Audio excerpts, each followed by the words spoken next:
Les amis, bonjour, on se retrouve aujourd'hui pour une statue de ma collection personnelle que j'ai reçue depuis un an, je dirais, un truc du style. Très honnêtement, je l'ai réceptionné l'année dernière, je crois plus ou moins en début d'année, et je l'ai posé là en attendant d'avoir un peu de temps pour l'unboxer et vous la présenter, et ça doit faire grosso modo, je pense, oui, un an qu'elle est là.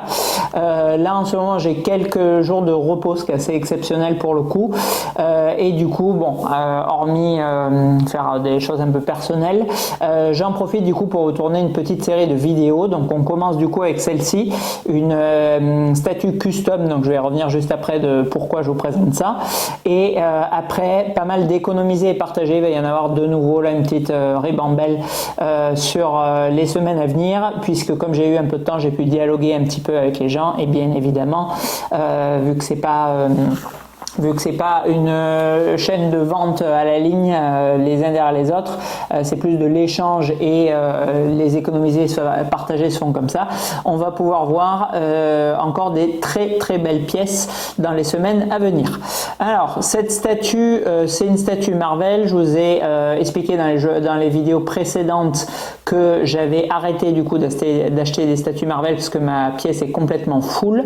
Il y a une statue qui est en réparation chez JP, je crois, depuis maintenant 5 ans. Je vais d'ailleurs lui envoyer un petit message si j'y pense pour voir où est-ce qu'elle en est, et que je vous présenterai, mais je pense que ce sera la dernière. Celle-ci, je l'avais du coup pendant ma phase Marvel, donc je dirais maintenant ça doit remonter à 3 ans, précommandée auprès du gérant de Darkside, puisque c'est un collectible de chez Darkside, le fabricant custom, et bien évidemment bon, quand elle est sortie, j'ai honoré du coup ma précommande. J'ai du coup réglé la fin de cette statue et je l'ai réceptionnée donc l'année dernière, il me semble.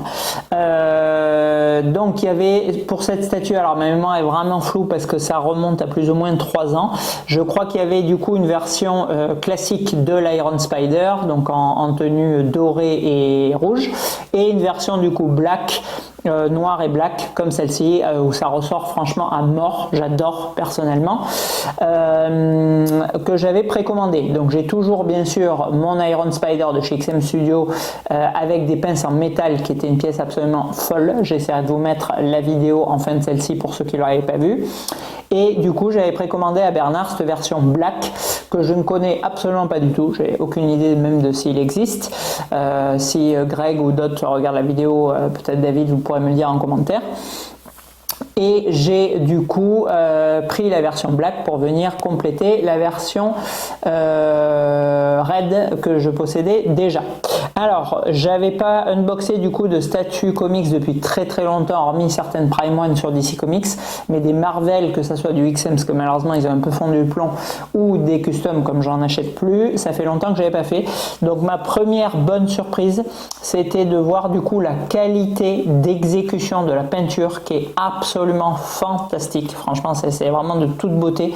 La peinture est extrêmement profonde en termes de teinte, elle est magnifiquement brillante sur toutes les versions, tous les aspects métalliques du costume. C'est franchement c'est absolument sublime. Le travail de peinture est vraiment très appréciable, et le visage unmasked, comme du coup j'ai mis bien sûr sur ma statue parce que c'est pour moi de loin celui où il y a le plus de travail, est parfaitement précis et ultra propre au niveau des pommettes, au niveau des lèvres, des yeux qui sont parfaitement peints et exécutés, des sourcils. Enfin franchement, dans le même esprit, je sais que Darkseid va sortir prochainement le Scorpion.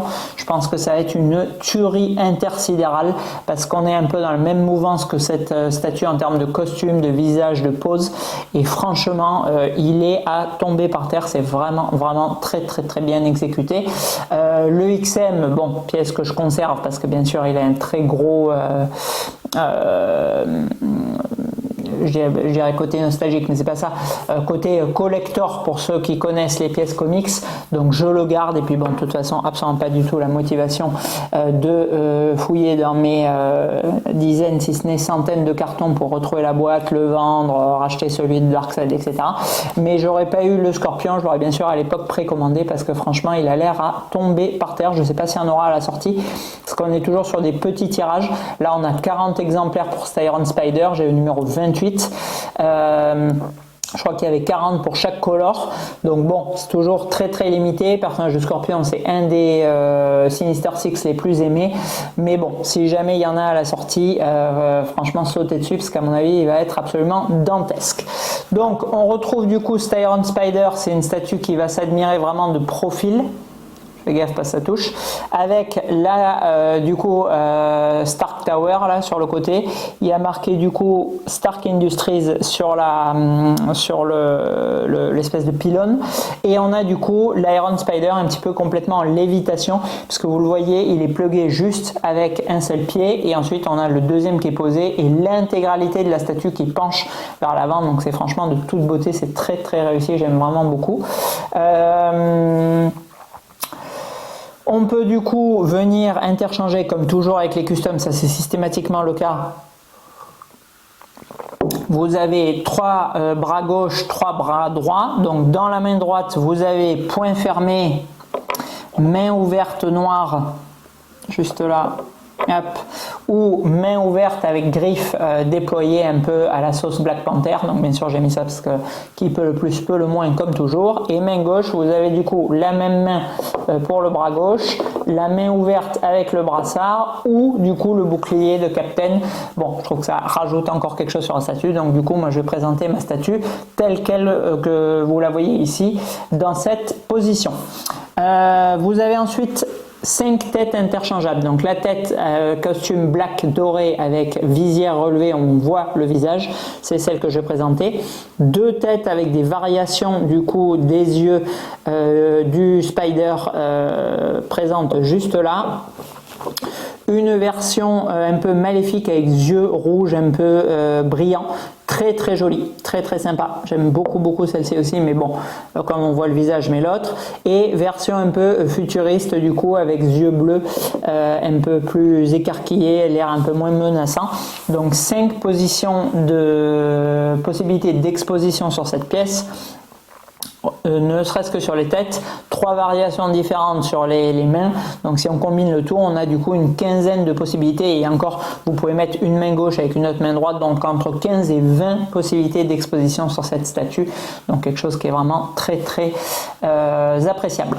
Ensuite, on a du coup les claws sur la partie arrière qui viennent, alors une assez sympathique qui vient se planter du coup dans le pylône. C'est assez sympa.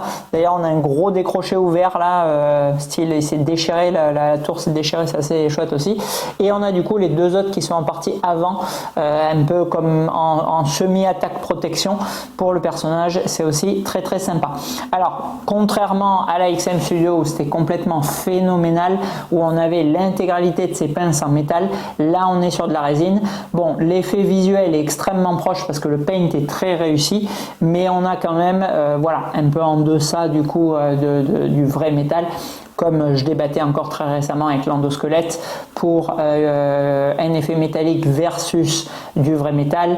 Bon, il est impossible même pour les extraordinaires peintres comme là ils sont très très bons pour le coup sur cette statue chez Primon ou même chez JND où je trouve qu'ils peignent pour le coup peut-être parmi les meilleurs peintres au monde. Ça ne remplacera jamais du vrai métal, c'est impossible. Et en plus on a, bon, il y en a qui sont apparemment pas sensibles, moi j'y suis extrêmement, l'effet qualitatif premium poids lorsqu'on prend une vraie pièce en métal. Donc c'est vraiment une énorme plus-value de la statue d'XM Studio, mais cette Darkseid elle a quand même pas à rougir parce que son très très bon paint lui fait rattraper du coup ce manque. Voilà. Après, on a un effet du coup bleu irisé pour le Stark Industries qu'on retrouve un petit peu sur le costume, là, sur les boules centrales des mains ou sur le haut du costume, et du coup dans les yeux de la 5e tête alternative possible. Voilà, c'est franchement une magnifique statue.